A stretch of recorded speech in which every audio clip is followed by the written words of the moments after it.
Andrew Brown, affectionately known as AB. Coach AB, what's up?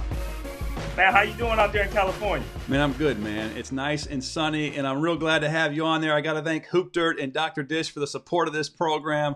And yo, man, I want to talk to you. A lot of assistant coaches want to be in the place that you are in, and what I mean by that is being an interim head coach, where you're in that quasi mode, in between mode, not sure if you're going to get hired as the head coach. You got to tell us, man, what was it like being an interim head coach? Well, I think you definitely feel more pressure. You definitely feel more pressure moving to the next seat over. You have more people calling you. You have more people texting you, whether it's, about your current situation, whether it's about, assistant coaching positions. Your phone is always constantly ringing. You're always getting those text messages. But I think the most important thing, Richie, is the balance. You have to keep balance. You have to continue to, as a coach, to eat healthy, to, set aside the time, 15, 20 minutes a day to work out, because the stress level was even higher being in a head coach's chair.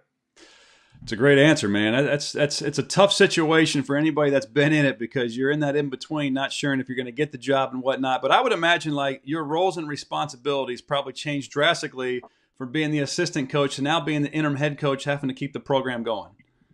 Well, essentially, you're the ultimate decision maker. Yeah. Everything goes through you, whether that may be scheduling, postseason workouts, meeting with players, structuring of the program. Even though it's the off-season, postseason, it's very a crucial time to have structure and continue to have your players develop as a student athlete. So, that's definitely increased. I think having in-depth conversations with different departments such as housing, admissions, and financial aid. So those are like the roles and responsibilities, especially at the Division II level. You have to be more in communication with different departments around campus. Well, you're one of those coaches who has been a college head coach before. You were 3 years as a college head coach, so you know what it's like to move those 6 to 12 inches from that assistant coach's seat to the head coach's seat, making suggestions to now making decisions. So I know you're used to that, and probably did a great job with it. But talk about recruiting. Talk about recruiting, because I know it's difficult as an interim head coach. They don't know if they're coming to play for you or for somebody else. Well, yes, and it's quite frankly, we have some, positions that needs to be filled for this year. So in the 2018 class, so I think, just continue to recruit and be visible. I think that's very important. Being a head coach, you have to be visible. You have to continue to build relationships with coaches in the Carolinas region. Obviously, with us being a state school, we heavily recruit North Carolina. So just being visible and just being out there and attending workouts and making sure you're seen so these recruits know who you are and know what your program is all about. I mean, obviously, being an interim, your recruits don't know, but at least you're still out there, and at least they see you still out there working and developing those relationships with the recruits and coaches.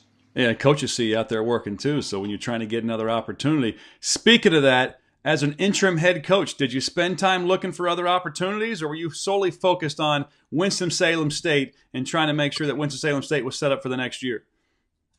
Well, I think that's a priority, to do the best at the job you're currently at.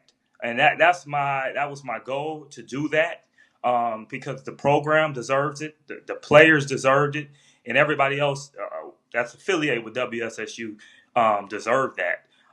But I think, definitely had to consider other opportunities and look at things, because you just never know. You don't have the position permanently, so you always have to kind of look at some other options, just in case.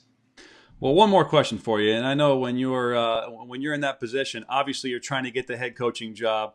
Were you full speed ahead? Were you applying for the head coaching position? Were you trying to get the head coaching position and you putting everything into it?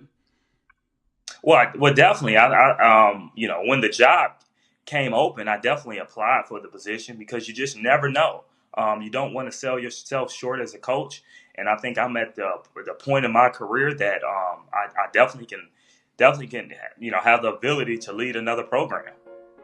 Well, I'm glad for you everything has worked out. And what a lot of people don't know is you and I used to work together. You were the hardest working assistant coach I ever had. So kudos to you, my man. Thanks, Richie. I appreciate you. You bet. And I hope that anybody's watching this, make sure they know that Dr. Dish, the best shooting machine in the world, If they mention us and they mention this interview, they're going to receive an exclusive discount on one of their products. Coach Andrew Brown, you're the man. Appreciate your time. No problem, Richie.